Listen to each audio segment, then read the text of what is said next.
So I got nominated for that Ice Bucket Challenge. I want to thank Tone Desiderio for not only putting on a great video, but for nominating me so that I could help raise awareness for ALS, or Lou Gehrig's disease. If you've ever known anybody that's had it or gone through a loved one having it, you know what a terrible, heartbreaking disease it can be. And you probably want, just like me, to find a cure so no one else has to go through it. So I wanted to help. So I started by raising my own awareness and going to the website of the ALSA and finding their 2012 financial summary, which you can see here. And it turns out that in 2012 they made over $55 million.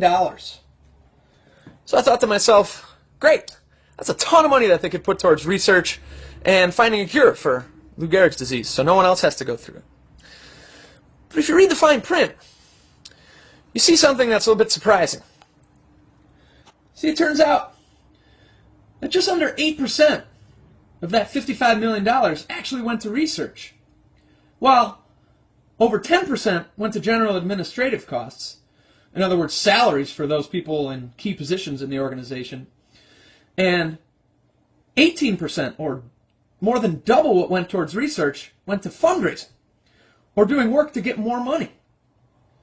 In other words, that $100 you spent so you didn't have to dump a bucket of ice over your head, only about 7 of it actually went to research for ALS, which might have been enough to maybe buy one of those plastic pipettes they use.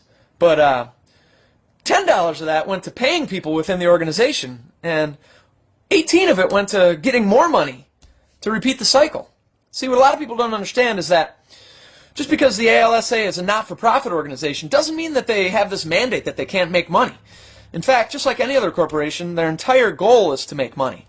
But what the not-for-profit designation does for them is just exempts them from paying any federal income tax, which should really excite all you neocons. I still wanted to do my part. I still wanted to help raise awareness so that we could eventually find a cure for this disease. But what I decided to do is take a page out of the ALSA's playbook, and instead of the 100 ice cubes you'd typically find in a bag of ice, I counted 7 of them out, 7%, and I got them here. So, challenge accepted. Now I want to nominate the rest of you to wake the fuck up and realize that not-for-profit organizations aren't really doing much for research.